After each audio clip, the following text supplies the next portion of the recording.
Hola, nuevamente tengo el gran gusto de contar con la colaboración de Magdalena Calderón, experta en lenguas modernas.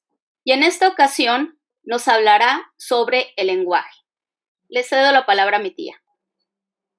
Muchas gracias, Elene. Pues encantada de estar de nuevo con ustedes. Es para mí realmente un placer poder hablar sobre el lenguaje en este caso, porque ya ven que hemos estado hablando, en 2 ocasiones hablamos sobre arte, pero en esta ocasión vamos a hablar precisamente sobre el lenguaje, ese atributo que nos hace ser realmente seres humanos, ¿no? Sin el lenguaje sería muy difícil la comunicación. Aunque somos tan inteligentes los seres humanos que a lo mejor habríamos inventado otra manera. Pero afortunadamente tenemos esta y bueno, vamos a hablar un poco sobre ella, sobre todo para, no sé, invitar a la gente a que lo tenga presente como uno de los, decía en un momento, uno de los atributos, pero algo como que tiene que ser respetado, que tiene que ser estimado, que tiene que ser apreciado. En fin, eh, diseñé esta pequeña plática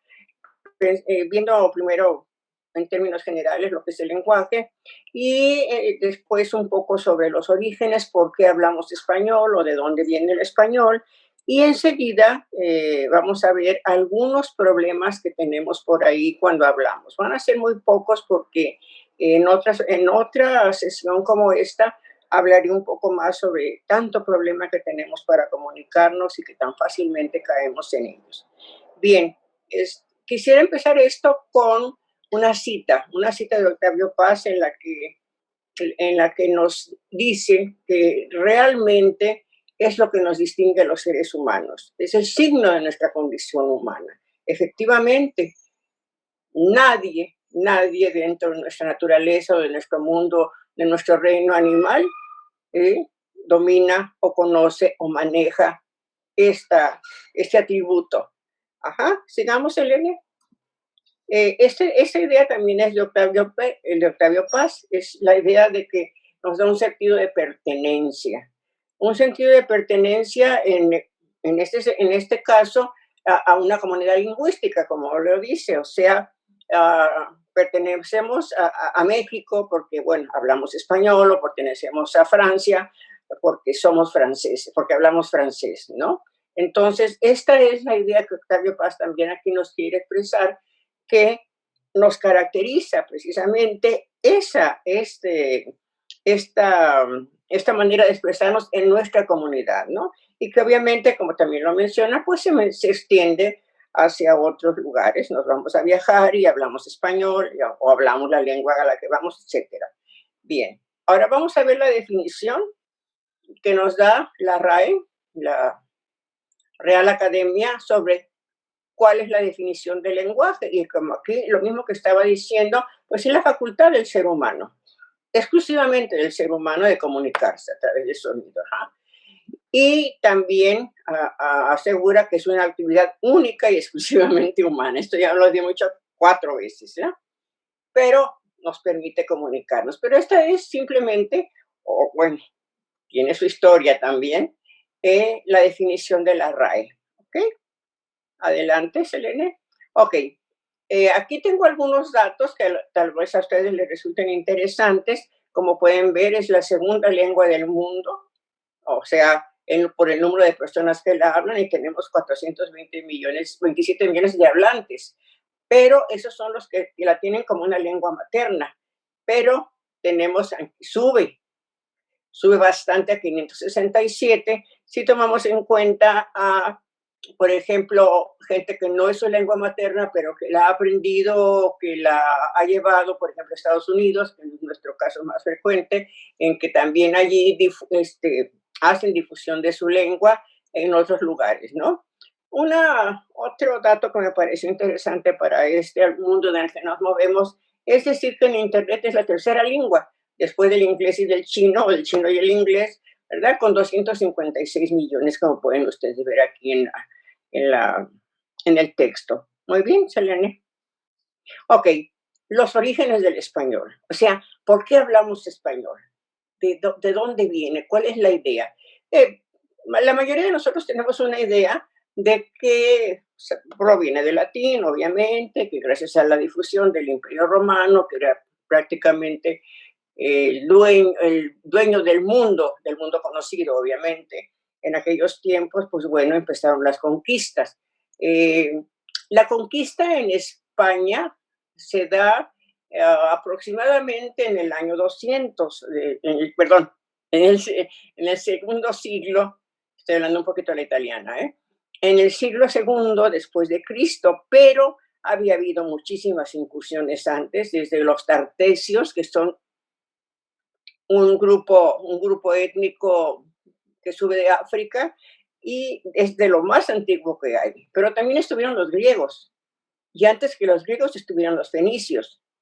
Y después, que fue cuando Roma se dio cuenta de que tenía que dominar esa parte de Europa, que le correspondía porque eran dueños de todo, cuando empiezan los cartagineses, ¿no? Que van a dejar también ahí una buena cantidad de palabras.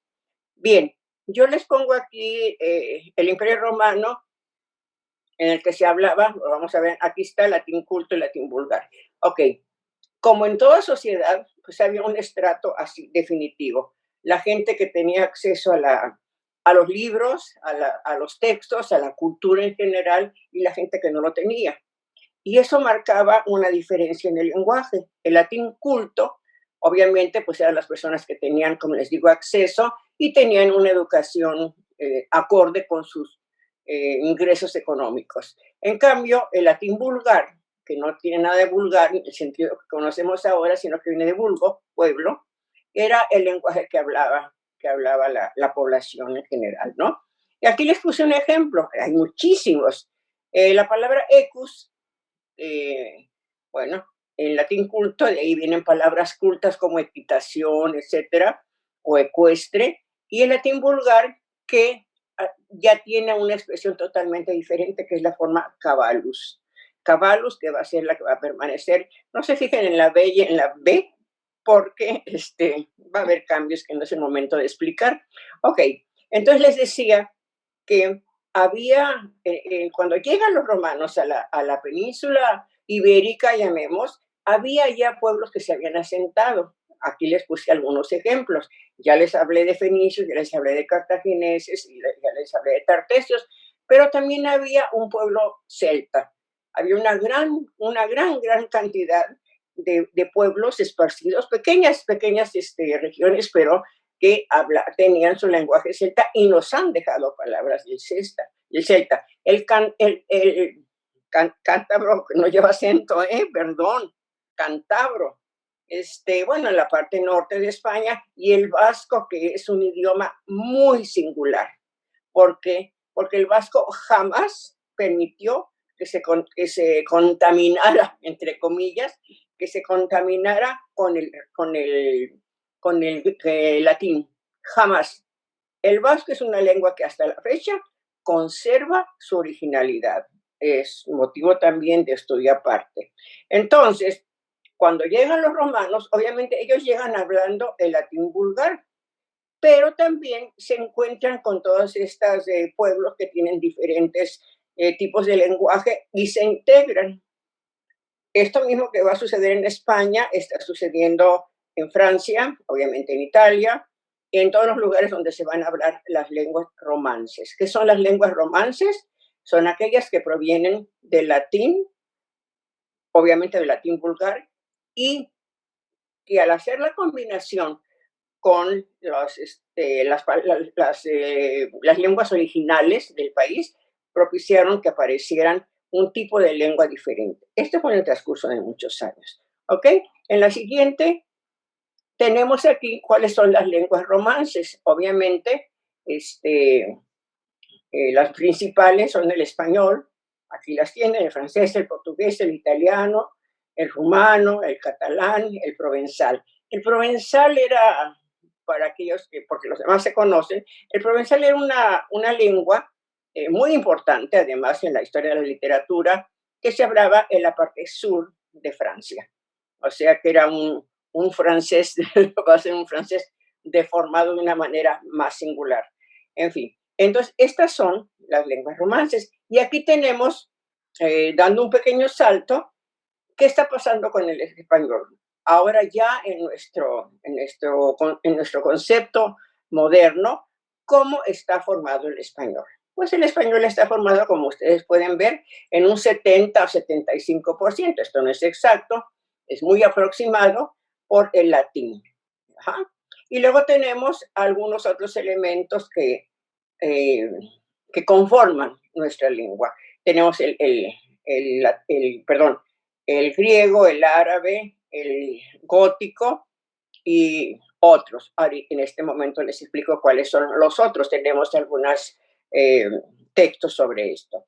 Ahora, ¿por qué esta forma? De esta forma nosotros estamos hablando, este es como hablamos ahorita, con este tipo de influencias. Tenemos un 10% de griego. Muy bien, ¿por qué? Porque, bueno, por una tradición de nuestra cultura occidental, hemos tomado muchas palabras, la gran cantidad de las palabras que se utilizan en la ciencia, en el arte, la mitología, etcétera, pues son de origen griego, ¿no? ¿Y para qué les digo biología? ¿Para qué les digo química? Bueno, todas ellas, incluso palabras que nos suenan a veces muy raras, por la etimología se pueden sacar. El elemento árabe. A mí el elemento árabe para mí es uno de los más queridos, porque ustedes saben que fueron 8 siglos de dominación de los árabes en la parte sur de, de España. Entonces nos dejaron aproximadamente 4 o 5 mil palabras que utilizamos todos los días y ni siquiera sabemos que vienen de aquellos tiempos en que estaban los árabes en la península ibérica. Un pueblo muy culto, muy preparado y sobre todo nos hizo el enorme favor de traducir a los grandes filósofos griegos al árabe. Y luego lo llevaron a España y entonces el rey Alfonso X en el siglo XIII hace que se traduzcan. Se dice que crea la primera escuela de traductores, digo para los que les interese la traducción, se creó la primera escuela de traductores precisamente por Alfonso X para conocer todo ese mundo griego que nos llegaba a cuentagotas por medio del latín, pero aquí nos llegó directamente de los árabes. Hay mucho que decir sobre ello. Tenemos una parte gótica. Con la parte gótica se refiere, recuerden que tenemos invasiones bárbaras que se están asentando también en la península, los visigodos, los ostrogodos, y también nos dejan palabras que vamos a ver adelante, algunos ejemplos. Con otros me refiero a lenguas modernas, por ejemplo, en la actualidad tenemos muchas palabras, indudablemente que en primer lugar del inglés, pero tenemos también muchas palabras que hace muchísimo utilizamos del francés, por ejemplo, jardín, hotel, restaurante, las vamos a ver más adelante. Estas serían las lenguas modernas. ¿Qué otro elemento entra dentro de los otros? Pues las lenguas americanas. O sea, la gran cantidad de palabras que eran autóctonas o que eran originarias cuando llegan los españoles, y no hay otra manera de nombrarlos porque no conocen, por ejemplo, los tomates, pues lo llaman jitomate. Y luego, pues aquí en el norte tomate y en la Ciudad de México jitomate, ¿no? Entonces, petate, chocolate, ahorita lo vamos a ver en un momento. Entonces, ese es otro elemento. Otro elemento también, otra aportación, es el hebreo. En el hebreo tenemos menor cantidad, pero sobre todo nombres de personas. Rebeca, Miguel, Israel, los que ustedes quieran. Y las palabras relacionadas con la liturgia. Ajá, por ejemplo, el Shabbat los días de la semana nos queda el Shabbat de origen hebreo, es una palabra utilizadísima entre nosotros, ¿no? Y bueno, y en fin, y luego tenemos también en menor proporción palabras caribeñas, o sea que se utilizaban en la zona de las islas del Caribe, en la parte sur. Por ejemplo, tenemos tiburón o tenemos huracán. Las vamos a ver también. Entonces, así es como nosotros manejamos nuestro español y muchas veces ni nos damos cuenta de que estamos por ahí metiendo árabe, metiendo griego, metiendo etcétera, ¿no? Ok, seguimos. Muy bien, aquí tenemos entonces algunos ejemplos que voy a decir muy rápido porque ustedes los pueden leer. Como les decía, el árabe nos deja palabras que ni nos imaginamos. Por ejemplo, la palabra cero, el concepto de cero y el famoso ojalá que todos sabemos, ¿no? Que quiera Alá, pero tenemos almohada, alcohol, taza, es una palabra de origen árabe. Y una palabra que aquí en el griego nos costaría mucho trabajo creer que fuera de tal origen, que sería la palabra frijol, el mexicanísimo frijol, el que nos ha alimentado durante tantos años, pues es una palabra de origen griego y precisamente sirve para denominar una legumbre, ¿verdad? Se ha deformado y nos llega a través del latín. La palabra geranio, disco, guitarra, bueno, esto es muy obvia, etcétera.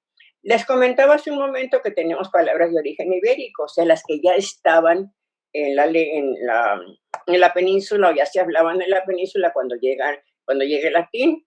Y tenemos las palabras, sobre todo esas bien del vasco, chaparro, chaparro, por favor, perro, gorra, sapo, choza y muchísimas más. Quise poner nada más unos cuantos ejemplos. Vamos, Elena. Aquí lo que les decía hace un momento, ¿no? Las lenguas modernas que se han introducido en nuestro lenguaje, tenemos del francés, pues obviamente, broche, jardín, etcétera. Del italiano, sobre todo, tenemos las palabras de música o de origen musical, ¿no? Después solamente, ay Dios mío, no sé qué es el inglés, pero bueno, tenemos alerta, piano, cheque. Ok, no. Tenemos alerta piano. Ahí tendríamos que bajar y decir que del inglés tenemos la palabra cheque, líder, bistec, dólar y mitin. Que hay un error en la redacción del texto. Pero bueno, todos conocemos bistec. Hace años que la usamos y es una palabra totalmente ya aceptada por la Real Academia y está totalmente españolizada. Igual que mitin y que dólar, etcétera. Del italiano, pues hay muchísimas, ¿no? Pues ahí tenemos, por ejemplo, la pizza o los ravioles. Últimamente la gastronomía nos ha invadido, aparte de la música, ¿ok? Y del alemán, pues obviamente les decía de las invasiones, de los bárbaros, que así les llamaban, de los godos, etcétera, pues tenemos palabras como toalla, utilizamos todos los días, o boxear. ¿Quién no ve? Digo, yo no, pero ¿quién no ve el box los sábados, así religiosamente? Pues es una palabra de origen alemán. ¿Seguimos? Muy bien, aquí tenemos lo que les mencionaba hace un momento, las lenguas americanas, ¿no? Y bueno, todas las que conocemos perfectamente bien, cacao, camote, jícama, etcétera. Y del hebreo, lo que les mencionaba también, nombres de personas, que hay infinidad, Amiga Edith, por ejemplo, o palabras relacionadas con la religión, como les decía, amén, cábala, serafín, edén, sábado. ¿Ok? Muy bien. Vamos a una parte ya más, no histórica, no, sino de una utilidad muy práctica. Aquí les puse a ustedes de los errores más frecuentes en la comunicación oral o escrita. Sí, eh, desgraciadamente tenemos muchos errores, pero no caigamos nosotros tampoco en un grave problema, en un grave error, la ultracorrección. Las lenguas, siempre se ha dicho, es como un elemento vivo, están cambiando con mucha frecuencia. Si nosotros fuéramos tan conservadores o tan ultraconservadores, estaríamos hablando español del siglo XIII, de Alfonso el Sabio, y si mucho me apuran, el siglo XVI, del siglo de oro. No, las lenguas tienen que evolucionar, pero también luego hay situaciones en las que se quebranta de una manera tan radical las reglas en las que sí decimos, hey, momento, sí. La lengua está viva, se mueve, cambia, a cada rato estamos moviéndola, pero también hay ciertas reglas que tenemos que respetar. Entonces, yo le puse a ustedes aquí tres errores que yo considero que sí deberíamos tener un poco de cuidado o al menos saber que lo estamos cometiendo y por qué. Últimamente se oye mucho la palabra buen día o en lugar de decir buenos días. debo decirles que el español es la única lengua romance que tiene esta característica del plural de expresividad. En este momento se los explico. El plural de expresividad no indica cantidad, porque los plurales indudablemente indican cantidad. No, el plural de expresividad indica intensidad. Entonces, cuando nosotros deseamos para bienes a una persona, deseamos que esté muy bien, tenemos forzosamente que utilizar el plural. Últimamente se ha desarrollado el buen día como una copia del good morning inglés. No va. Español no tiene esta característica. Y repito, es exclusivo nuestro. Al menos deberíamos estar orgullosos de eso. Entonces, no digamos buen día, digamos buenos días. Fíjense bien, cuando ustedes desean a alguien, no sé, felicidad, o le dicen bendiciones, o le dicen buenas noches, no buena noche, o le dicen felicidades, o le dicen gracias, todas estas expresiones tienen que estar en plural, siempre. Olvidémonos un poquito del famoso buen día, que es un calco totalmente directo del inglés. Y no me salgan con que digan, es que les estamos diciendo buen día y todos los que siguen. No, al día siguiente van a decir lo mismo, buenos días, porque el español así no los exige. ¿De acuerdo? Entonces, olvidemos el buen día, por favor, y utilicemos nuestro exclusivo, que nos hace únicos, plural de expresividad. Ok, otro error muy común es cuando usamos deber y cuando usamos deber de.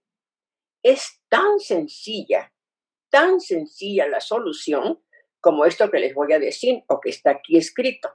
Dice, deber indica afirmación.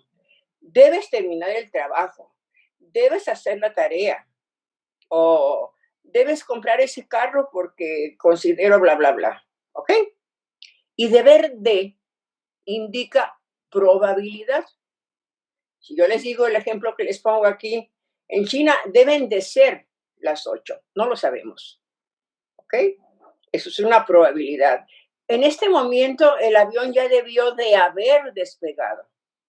¿Por qué? Porque no sabemos si ya despegó. Es tan sencillo y es tan fácil hablarlo, utilizar el famoso deber de y el deber de manera correcta. Repito, mucho nos equivocamos en esto. Me doy cuenta de, es el que sigue, cada vez que los que oigo hablar digo, ay, por favor, deber de, oigo a los políticos, bueno, no podemos perder mucho de los políticos, ya lo sé, pero oigo a los locutores, en fin, de todo, ¿no? No saben utilizar el deber de. Bueno, aquí tienen ustedes la solución, es muy sencilla. Y luego, para terminar, ya lo usé, darse cuenta de. En español también tenemos algunos verbos que nos exigen forzosamente el uso de la preposición. Por ejemplo, que les pongo aquí, me doy cuenta de que ya es muy tarde. No me doy cuenta que ya es muy tarde. Entonces, por favor, utilizamos el de. Ahora, dicen, bueno, pero ¿cuándo lo uso y cuándo no lo uso? ¿Hay una fórmula como las que les acabo de dar con buenos días y con deber de? Sí la hay.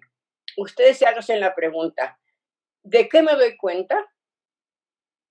Hacen la forma interrogativa, ¿de qué me doy cuenta? De que ya es muy tarde. Y asunto solucionado. Entonces, por favor, me doy cuenta de que,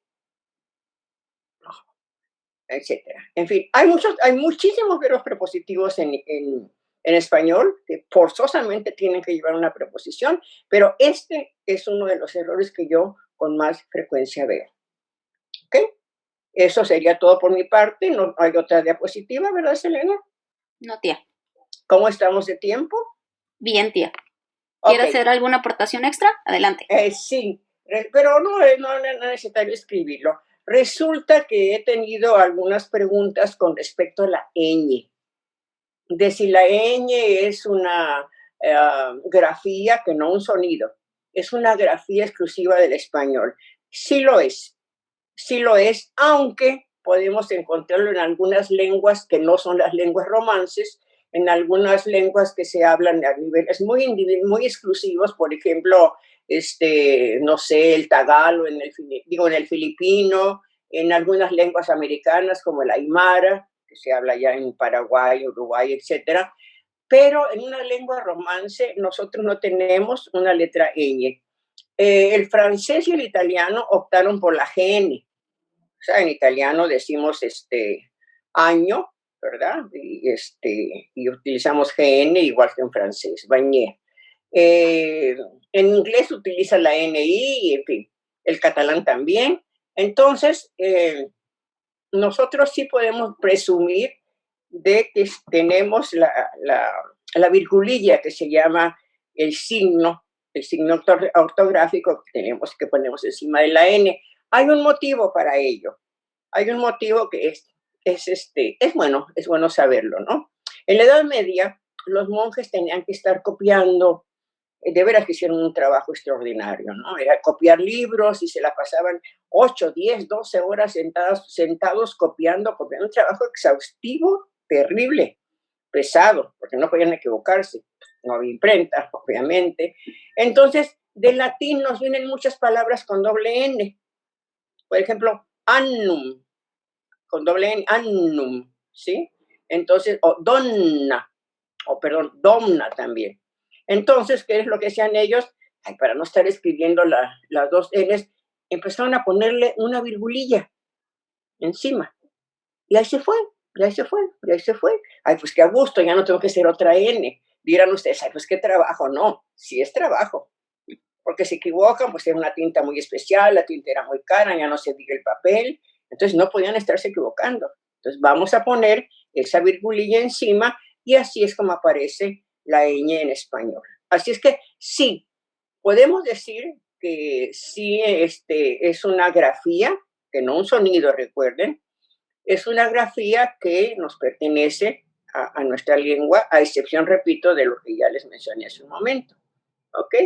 La ñ es un sonido palatal, o sea, cuando nosotros apoyamos la lengua en el paladar, si ustedes hacen el ejercicio, ñ, van a ver que su lengua está en, en la parte central del paladar, ¿no? Tenemos muchas palabras de origen palatal, pero eso ya sería hablar un poco de fonética histórica, que también es muy interesante. Tal vez algún día me decida. Entonces yo con esto termino, espero que haya sido de alguna información y encantada de haber estado con ustedes y mi agradecimiento como siempre para Selene. Hasta luego. Muchas gracias, tía. Y otra de las preguntas que han surgido es, ¿por qué nosotros no pronunciamos la Z como los españoles? Ah, ok, bueno, sí, sí, sí. Incluso en varias regiones de España no se pronuncia la Z como la pronuncian como la pronunciamos nosotros. Aquí sucede algo pues algo muy lógico, ¿no? La mayoría de los conquistadores, de los soldados que vinieron a conquistar o de las personas que vinieron a conquistar México, no eran de la parte sur de España, donde la Z no se pronuncia como tal. Normalmente la Z se pronuncia en la parte centro-norte de España. Entonces, si hubieran llegado, por ejemplo, ¿qué será? Los castellanos o allá los de San Sebastián, etcétera, pues bueno, si anduviéramos diciendo cero, no sé, ahorita no se me ocurre un ejemplo, pero no, es por eso que nosotros no pronunciamos la Z, por esta situación que pues captamos que esa manera de hablar de las personas del sur, de la zona de Andalucía, de Cádiz, no sé, Granada, Sevilla, etcétera. Esto me lleva nada más a hacerles una pequeña invitación para si tienen alguna duda o algún tema que quieran que yo trabaje sobre cuestiones de lenguaje, pues yo con mucho gusto estoy aquí para servirles en ese sentido, o cualquier duda, Selene, etcétera, o que recojas con tus compañeros o que te envíen, le pueden escribir a Selene y Selene me pasa a mí toda la información. Y con mucho gusto armamos una cápsula con dudas. ¿Ok? Bueno, seguiremos con estos temas, sobre todo los errores más frecuentes, porque sí me gustaría al menos tratar de evitarlos. Pues de nuevo me despido, muchas gracias. Gracias a Selene y hasta pronto. Muchas gracias, tía, y ya sabe, como siempre, su espacio y es bienvenida cuando guste. Hasta luego. Gracias, Selene. Hasta luego.